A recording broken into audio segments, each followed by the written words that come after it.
अस्सलाम वालेकुम वरहमतुल्लाहि वबरकातुहू। दोस्तों, यहाँ अली हसन अब्बासी। किताब आहे सिंध जी रेजाणी तारीख़ जा 6000 साल। मौज़ू तारीख़ मुसनिफ़ एम एच पंवर 1925 ईस्वी खां 2007 ईस्वी। सितारा इम्तियाज़। सहेड़ींदड़ ऐं सिंधीकार उमर सुमरो। छापो पहिरियों साल 2013 ईस्वी। छपाईंदड़ उमर सुमरो एकेडमी बी 138 ब्लाक 2 सादी टाउन कराची सिंध। किस्त 5। तस्वीरूं मच्छीअ जो शिकार मोहाणनि जा घर ऐं मच्छीअ जे शिकार जा औज़ार। कुड़ी सर्जंदड़ ॼार सां मच्छीअ जो शिकार। ॿेड़ीअ तां मच्छीअ जो शिकार। सेंड्स पट कराची वेझो मोहाणनि जो ॻोठु। अकेले सिर मच्छी मारण लाइ कुड़ी। हिन में 6 खां 8 लठियूं मथे पासे वटां काठ जे हिकु गोल कड़ीअ जे चौधारी ॿधल हूंदियूं आहिनि। छटीअ वांगुरु वेड़ी बि आहे ऐं अंदरां ॼार लॻल हूंदो अथसि, जेको हेठां तरे खां मथे गोल कड़ीअ ताईं निबाती शकिल में हूंदो आहे ऐं मथे पासे वटां ॿधल ॾोरीअ सां छॾिबो खॼंदो आहे ऐं उहो नंढड़े पाणीअ में ॾोरी छॾे मच्छीअ मथां विधो वेंदो आहे। ॼार मथां पवण सां मच्छी फासी पवंदी आहे ऐं पोइ उनखे हथ सां झलियो वेंदो आहे। ऊचाई 1 खां 2 मीटर। सिंधूअ मां पलो मारींदड़ मोहाणो। सिंधूअ मां पले जो शिकार। मोहाणो पेट हेठां वॾो मटु रखी उन्हीअ जे मुंहं ते पंहिंजो पेट ॾेई सिंधूअ में तरंदो वेंदो आहे ऐं पोइ झलींदो ऐं पलो झलींदो उन्हीअ में विझंदो वेंदो आहे। संबोई नाले संदसि ॼारी 4.5 खां 5 मीटर डिघी हिकु डांग जी चोटीअ ते ॿधल हूंदी आहे। वारी सिंध गज़ेटियर में हिन बाबति ॼाण ॾिनल आहे। लंदन न्यूज़ 19 फरवरी 1876 ईस्वीअ में आयल तस्वीर। पलो मच्छी पथरी नंढड़ो पत्थर जुग जा मच्छीअ जे शिकार जा औज़ार 10,000 कबले मसीह खां 2500 कबले मसीह। माटी मोहाणो हिकु वॾो मटु पेट हेठां सुबतो रखी उन्हीअ जे मुंहं ते पंहिंजो पेट ॾेई तरंदे मच्छी झलींदो ऐं कम वारी मच्छी धार कंदो उन्हीअ में विझंदो वेंदो आहे, मथे ॼाणायल तरीक़े वांगुरु। बाब चौथों सिंध में ॾाढ राज या पेशाई। रेजाणीअ जो हिकु फितरी नतीजो। रेजाणीअ वारनि हड़नी सोक आबहवा वारनि इलाइक़नि नील दजला फरात हुआंगहू मेसू अमरीका ऐं सिंध माथर में हिकु जहिड़ो गुण। ॾाढ राज आपेशाई मुतलकल अनानियत या आमिरियत। मींहं ते वहंदड़ नयुनि ते थींदड़ ज़राअत वारनि सघारनि ॻड़नि में नथो पलिजी सघे, छो त उते पाणीअ जी खोट वारी ज़मीनी मंज़र लाइ घुर्बल रेजाणी वाहन जो निज़ाम जोड़णो ऐं हलाइण जी घुर्ज नथी पवे। सोकाबावा वारनि इलाइक़नि में रेजाणीअ जो 6 नतीजो निकिरंदो आहे। सरकारी या सरकार जे मंज़ूर कयल कामोरनि जो आपेशाई अख़्तियार वरी तॾहिं हिकदमि ख़तमु थी वेंदो आहे जॾहिं अहिड़नि इलाइक़नि में बहितर टेक्नोलॉजी ऐं सीड़प सां मिल्कियतुनि ते आधारियल इंतिज़ाम पेर खोड़े वठंदो आहे। पाणीअ जी खोट वारी ज़मीनी मंज़र में रेजाणीअ वेंदे तॾहिं बि फ़ाइदा ॾिना आहिनि जॾहिं भलनि राजधणियुनि जे बिन थोरड़ियुनि पीढ़ियुनि बि रेजाणी रिथाउनि जो बहितर इंतिज़ाम कयो आहे। उन ई आबादीअ में वाध आंदी ऐं खोड़ सारो वाधू खाधो पिणु उपायाई, जंहिंजे नतीजे में शहरी वाध वेझ थी उन ई वरी टेक भराई फतहूं करण वारी हुकूमत चाह खे ऐं सल्तनतूं पैदा कयूं। पोखुनि वारी ज़राअत जी शुरूआत क्रीसेंट मुल्कनि ॾखण तुर्की ऐं लबनान शाम ऐं उर्दन में 7000 कबले मसीह धारे थी। साॻिए ई वक़्तु जॾहिं उहा सिंधु माथर में महरगढ़ में थी। हीअ ईजाद पंहिंजी जनम भूमीअ खां समूरे एशिया ऐं यूरोप में पखिड़ी ऐं जेकॾहिं महरगढ़ खे 1739 ईस्वीअ ताईं सिंध जो भाङो लेखिजे थो त उन लेखे उहा मिस्र ऐं मेसोपोटाम में सिंध खां पोइ शुरू थी। सिंधूअ जे कचे वारनि इलाइक़नि में माण्हुनि खे घुर्ज हुई का नई ऐं सुधरियल टेक्नोलॉजी आणण जी त जीअं उहे ॿेला कढी उन्हनि जी जाइ ते कायल पोखूं कनि। हाणोके बलोचिस्तान जे भूंच आबहवा सियारे जा मींहं वारनि भाङनि जहिड़ोक महरगढ़ में 6500 कबले मसीह या अञा बि 500 साल अॻे खां वठी कणिक काहे बि पे आई। उन्हनि खे इतफ़ाक़ी तौरु सम्झ में अची वियो हो त ॿोॾि खां पोइ जॾहिं दरियाउ लही वञे त सरव में उन ई वटायल लटियासी ज़मीन में कणिक जी पोख कामयाबीअ सां करे सघिजे थी। हेसि ताईं 4000 कबले मसीह कुतो मिरूं बकरी रिढ वॾो माल ऐं गोर गॾ अॻ ई धारजी चुका हुआ। कुंडियुनि सूअनि ॼारनि ऐं कुड़ियुनि सां मच्छी माण आम थी चुको हो। हथ ते ठहियल थांव आवियुनि में पका पे। चक ते लथल थांव अचण ई वारा हुआ। ही माण्हू आगाट्रा कुणमी न्योलिथिकी सिंधुअ जे पटन में आमिरीअ में मुमकिन तौरु अहिड़नि खोड़ सारनि ॻोठनि में वसी वेठा। उथंदे उन्हनि रुगो मथे ॼाणायल तरीक़े सां थींदड़ रबीअ जे फसलनि ते भाड़ियो। ठीकु ठीकु सन किथे नथो सघिजे, ठीकु ठीकु सन किथे नथो सघिजे, पर कार्यन इम्कान उहो थो लॻे त अॻिलनि 1000 खनि सालनि में वाहन रस्ते रेजाणीअ में पेर पाए चुका हुआ। उथंदे चश्मनि जो पाणी इस्तेमालु थियो जेको पंहिंजो पाण ठींडीअ थी वहंदो हो ऐं अॻिते हली वाहड़ ढोरा ऐं ढोरियूं कमु आंदा विया। जीअं बाब 8 में ॿुधायो वियो आहे। तरीक़ो पक सां पाणीअ खे कंहिं ढंढ या कंहिं वहकरे मां कंहिं हेठां या बनीअ में काहे वञण वारो हूंदो। ॻोठ वसंदियूं सदाईं मथांयनि जायुनि ते अॾिबियूं हुयूं त जीअं उहे चाढ़ वारनि ॾींहंनि में ॿुॾण खां बचियल रहनि।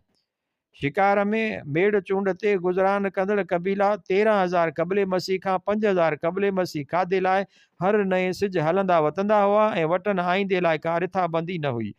ज़राअत जे सुधारे जो आधार हो आईंदे लाइ रिथाबंदी। न रुगो खाधो अॻिले फसल ताईं बचाए रखणु पर पूरनि 24 महीननि ताईं मतां अॻिले साल बि फसल बि ॿोॾ या सोकड़े जे करे मारिजी पवे। वाधू खाधो उपाइण लाइ वाधू आबादी घुर्बल हुई ऐं उन वधियल आबादीअ खे खाराइण लाइ वधीक ॿनी रेजण जी ज़रूरत हुई।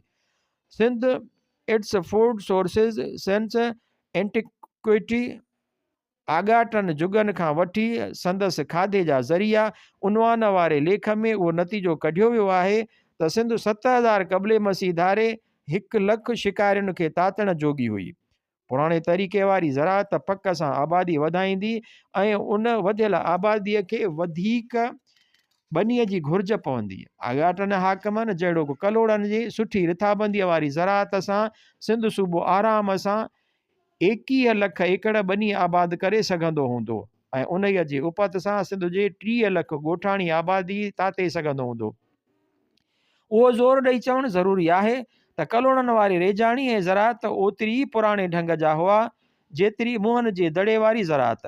रेजाणी ज़राअत लाइ तमामु घणी साकार जी घुर्ज पवंदी आहे ऐं वेतर वधीक घुर्ज तॾहिं पवंदी आहे जॾहिं वाह घणा डिघा थी वञनि, घणो पाणी खणनि ऐं घणी एराज़ीअ ताईं पहुचनि। रुगो नंढनि वाटर कोर्सनि जे सालियाने खाटी कुड़मियुनि जा वांदकाईअ वारा खोड़ सारा ॾींहं खाई वेंदी आहे। भले वंगारूं ई थियनि पर तॾहिं बि को अॻवान या का ताक़त घुरिजे जंहिं हेठि माण्हू कमु कनि। अहिड़े क़िस्म जी ताक़त कंहिं वाह ते सहकार कंदड़ आबादगार आसानीअ सां ठाहे वठंदा हुआ। अॻियां थियण वारो पहिरियां त पाणी वठण ऐं उन ते पंहिंजे ऐं ॿियनि आबादगारनि जी बनी आबाद करण लाइ वाटर कोर्स या वाह जो बंदोबस्तु पंहिंजे ज़िमे खणंदो हो। ॿियनि आबादगारनि पारां संदसि जोड़ियल क़ाइदनि कानूननि ते पूरी तरह हलण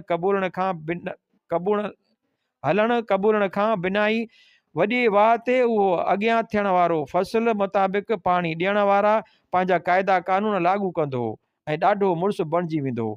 कॾहिं कॾहिं त उहो पंहिंजी अमलदारी घणनि वाहन ताईं ऐं वेंदे नयूं आबाद थींदड़ ॿनियुनि ताईं वधाए छॾींदो हो। एसी ताईं जो गुज़िरियल 4,000 सालनि में सिंध में आयल इंतिहाई सुधरियल हुकूमतुनि खे बि उन्हीअ वाह या वाटर कोर्स लाइ चङो मुड़ुसु मञणो पवंदो हो।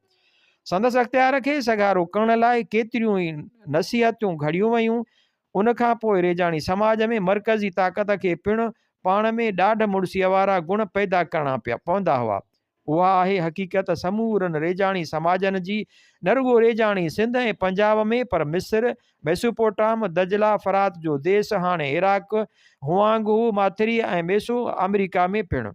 सिंध जी तारीख़ ते हेसी ताईं गॾु कयल ॼाण ॿुधाए थी त सामाणल सिंधू सकाफ़त 2300 क़बले मसीह खां 1700 क़बले मसीह वाहिलेका, राय, ब्राह्मण, हबारी, सूमरा, समा, कलोड़ा ऐं टालपुर राज घराना पक सां अहिड़नि ई ज़राअत वाॻियल बंदोबस्तनि जो नतीजो हूंदा ऐं घटि में घटि पुठियनि 3600 सालनि में वाहन वारे रेजाणी निज़ाम जो कलोड़नि जो थोरो अरसो हलंदड़ राज बि सुठो संभालियल रेजाणी निज़ाम जो नतीजो हो ऐं उनखे अंग्रेज़नि पारां सिंधु ऐं उन जे चलत सां 50 साल झाकोण खां पोइ वरितल कोशिश जे बराबरि चई सघिजे थो।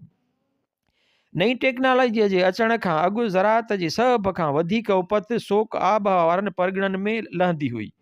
उहो ई कारण हो जो पुठियनि 2 सदियुनि वारी सनअती ऐं टेक्निकी तरक़ीअ ताईं तहज़ीबुनि जा गढ़ सोक आबहवा वारा परगि॒णा हुआ।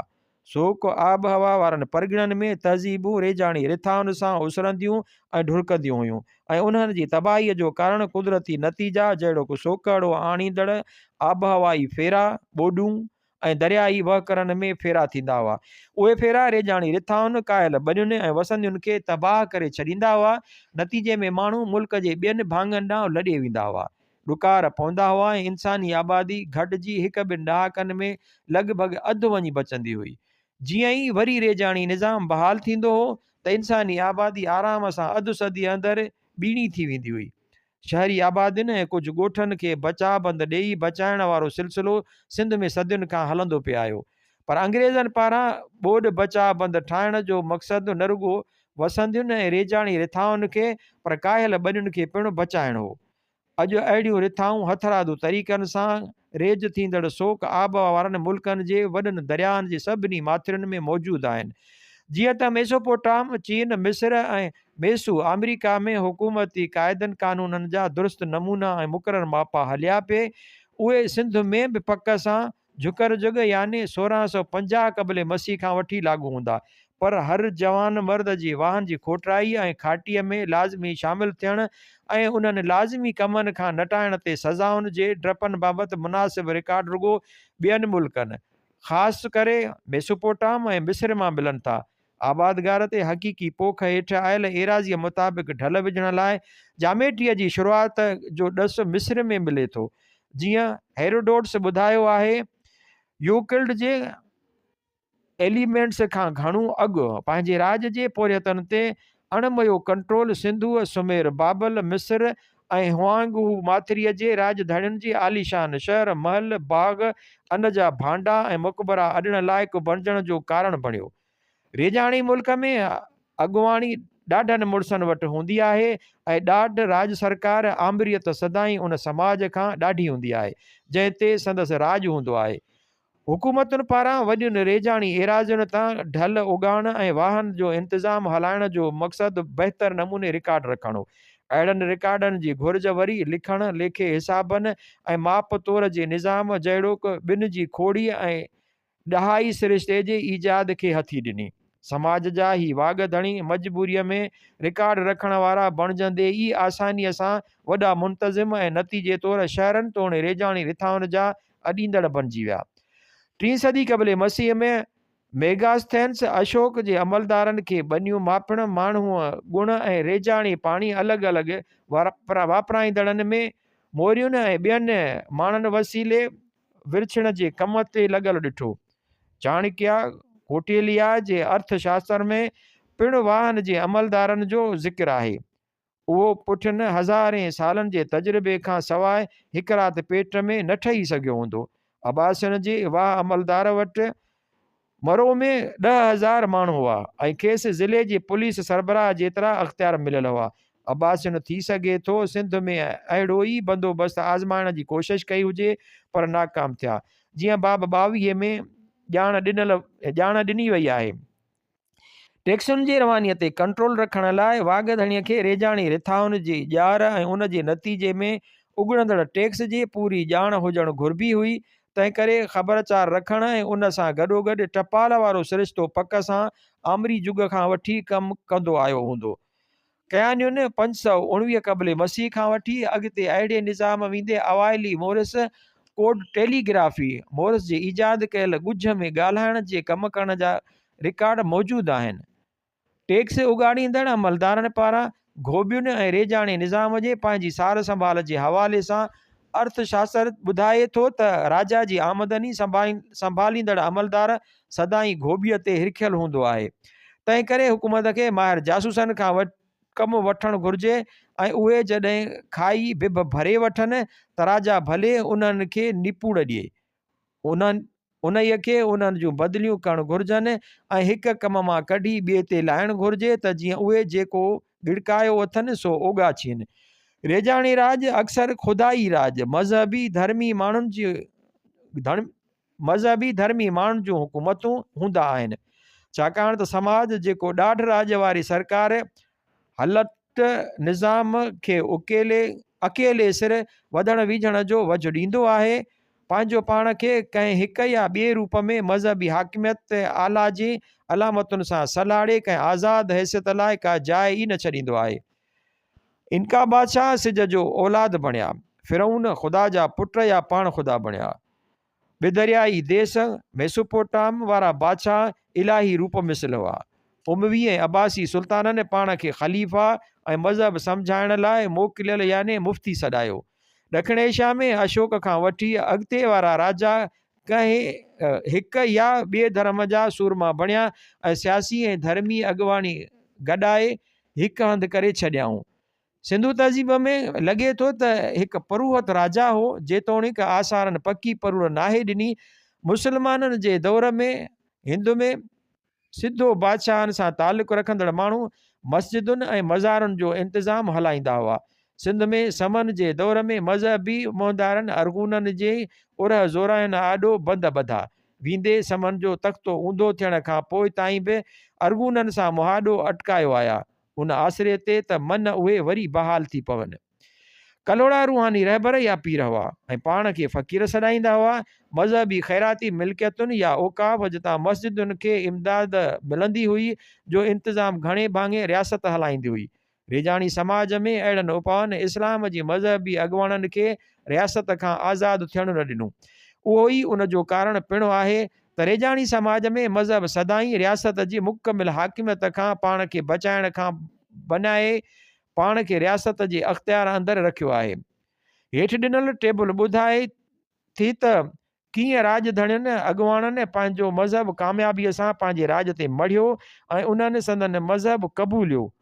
अंग्रेज़ मुल्क में कानून मरण में सोभारा थिया, जेको सेकुलर हो ऐं ताक़तवर सरकार हेठि मज़हबी हाकिमियत खे पासे रखंदे सेकुलर सियासत आंदाऊं। हेठि ॾिनल टेबल में राज ऐं राजधणियुनि जा सिंधु तहज़ीब खां वठी 1947 ईस्वीअ ताईं मज़हब ॾिनल आहिनि। राजघराणो या दौर राजधणियुनि जो मज़हब, सिंध में घणाई माण्हुनि जो मज़हब। राजघराणो या दौर मुहन जो दड़ो, राजधणियुनि जो मज़हब बुत परस्ती, सिंधु धर्म। सिंध में घणाई माण्हुनि जो मज़हब बुत परस्ती, सिंधु धर्म। वेदनि वारा माण्हू वेदी धर्म। मुहन जे दड़े धर्म मथां वेदी धर्म जो पाणी चढ़ियल, जेको उपनिषदनि जे रूप में ॾिसण में अचे थो। कयानी ज़रतश्त परॾेही धर्मनि सां हथ चुरांद न कयाऊं। जैन धर्म संदन राज थोरो अरसो हलियो। सिकंदर लादीनियत जैन धर्म। मौर्या बुद्ध धर्म, बुद्ध धर्म। बाख्तरी यूनानी सिथी पारथी ऐं पहिरियां कुशान बुद्ध धर्म, बुद्ध धर्म। पोयां कुशान हिंदू धर्म, बुद्ध धर्म संदन राज थोरो अरसो हलियो। वाहलिका रायशोदर बुद्ध धर्म, बुद्ध धर्म। ब्राह्मण हिंदू धर्म पर बुद्ध धर्म लाइ मुकमिल सहप धारियाऊं, बुद्ध धर्म। अरब इस्लाम, बुद्ध धर्म। सुमरा इस्माइली मुसलमान फ़िरक़ो, इस्माइली। समा सुन्नी मुसलमान फ़िरक़ो, सुन्नी। अरगून तुरखान मुग़ल सुन्नी मुसलमान फ़िरक़ो, सुन्नी। कलोड़ा सुन्नी मुसलमान फ़िरक़ो, सुन्नी। टालपुर शिया मुसलमान फ़िरक़ो, शिया। अंग्रेज़ सेक्युलर, इस्लाम हिंदू धर्म। हिननि जे राज जा सन बाब ॿिए में ॾिसो। धर्मी अंदाज़ अॾावतूं ऐं ॿियूं शयूं।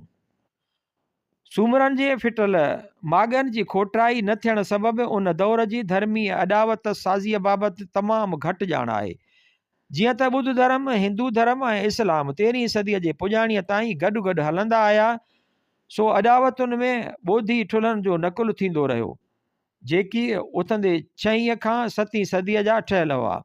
सॼी सिंध में रुगो भंभोर ऐं ब्राह्मण आबाद में 2 मस्जिदुनि जे हुजण जी ख़बर आहे ऐं 12वीं ऐं 13वीं सदीअ जा कुझु मुस्लमाननि जा मक़बरा मौजूदु आहिनि। उहे सूमरनि जी हेॾे डिघे दौर जी इस्लामी अॾावतुनि ते तमामु घटि रोशनी विझनि था। सुहागिण ऐं ॾोहागिण नाले 2 मक़बरा, जेके घणो करे 13वीं या 14वीं सदीअ जे अॻियाड़ीअ जा ठहियल आहिनि, तन ते ॿोधी अॾावती ॾांव जी गहरी छाप ॾिसिजे थी। सुहागण ऐं ॾुहागण मक़बरा कंहिं परिणियल ऐं बेवा औरतुनि जा न आहिनि जीअं संदनि नालनि मां लॻे थो, पर उहे उत्तर सिंध जे शहरनि अलूर ही 13हीं सदीअ ताईं आबाद हो, ऐं बखर जिते कबाचा जी हुकूमत हुई, ऐं उन खां पोइ 1236 खां 1217 ईस्वीअ ताईं अल्तमश जी हुकूमत रही, जे कंहिं वॾे घराणे जे मर्दनि या औरतुनि जा आहिनि। अधु गोल कबर सिंध में ईरान ऐं विच एशिया मां आयो।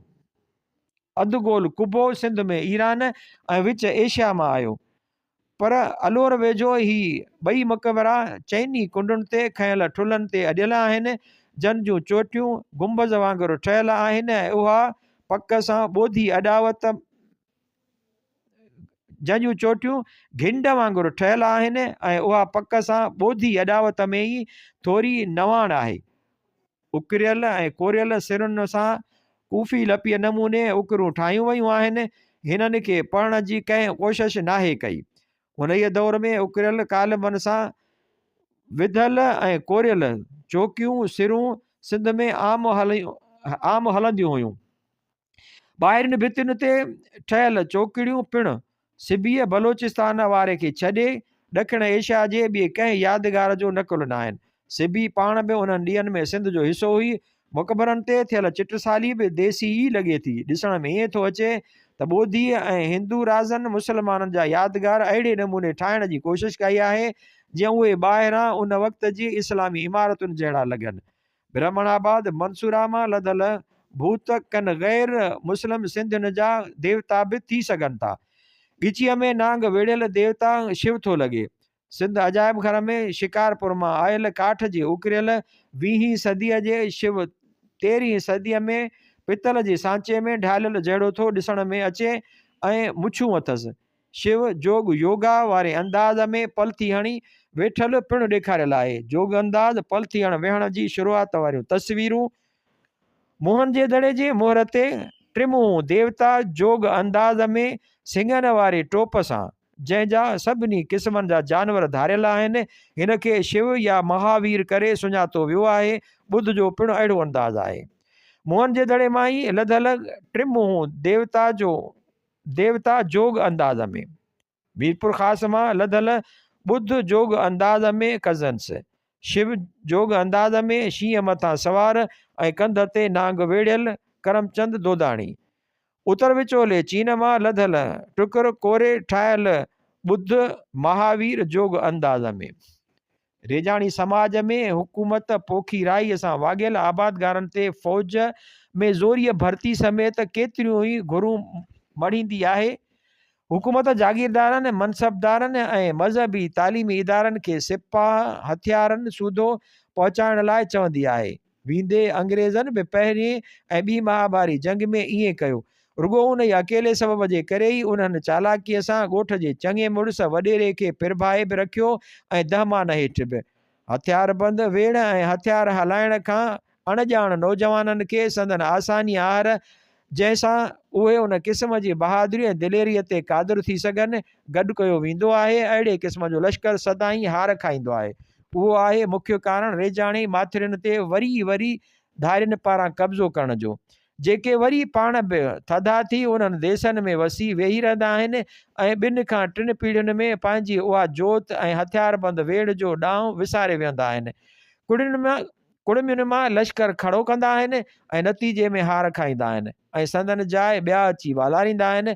उन हिसाब सां सिंध जे घणनि राज घराणनि जी सरासरी ॼमार बाबति ॿिए बाब वारी टेबल में ॾेखारियल 70 साल बीठी आहे। ॿियनि रेजाणी मुल्कनि में पिणु ईअं ई थींदो आयो आहे। तस्वीरूं ॾाहा ऐं सूर्य। कन्फ्यूशस चीनी सदाचारी ॾाहो 551 खां 479 क़बल मसीह। ज़ोरिस्टर ज़रतश्त 551 खां 628 क़बल मसीह। लाउज़ू 6हीं सदी क़बल मसीह जे पछाड़ीअ खां 5हीं सदी क़बल मसीह जी अॻियाड़ी। हिंद जे गंधारा मती जो बोधिसत्वा 1हीं या 2हीं सदी ईस्वी। चंगेज़ ख़ान 1162 ईस्वी खां 1227 ईस्वी। नादिर शाह, साइरस आज़म 529 क़ब्ले मसीह खां 590 क़ब्ले मसीह। तस्वीरूं माता देवियूं ऐं देवता। माता देवी 3000 क़ब्ले मसीह खां 2000 क़ब्ले मसीह। माता देवी ठिकर जो बुत दौर 7 मेहरगढ़। डांद मुंडियूं 7500 क़ब्ले मसीह। ठिकर जो डांद मुहन जो दड़ो 2300 खां 1700 क़ब्ले मसीह। माता देवी गंध जे ढेर मां मिलियल बुत जो मथियूं हिसो दौर 7 BC मेहरगढ़। माता देवी देवीअ जो बुत सेक्टर MRF दौर 6-7 मेहरगढ़। माता देवी ठिकर जो बुत दौर 7 मेहरगढ़। माता देवी ठिकर जो बुत दौर 7 मेहरगढ़। माता देवी देवीअ जो बुत दौर 7 BC मेहरगढ़। माता देवी देवीअ जो बुत सेक्टर MRF दौर 6-7 मेहरगढ़। माता देवी देवीअ जो बुत सेक्टर MRF दौर 6-7 मेहरगढ़। माता देवी देवीअ जो बुत सेक्टर MRF दौर 6-7 मेहरगढ़। तपी सराब जी वेंस न्योलिथिक जुग 6000 क़ब्ले मसीह धारे। वेनिस डी मेलो सी 100 क़ब्ले मसीह। कैपिटोलियन जी वेंस 4हीं सदी क़ब्ले मसीह। माता देवी ईरान अहिड़े ई मेहरगढ़ में 7000 खां 5500 क़ब्ले मसीह। माता देवी ठिकर जो बुत दौर 8 मेहरगढ़।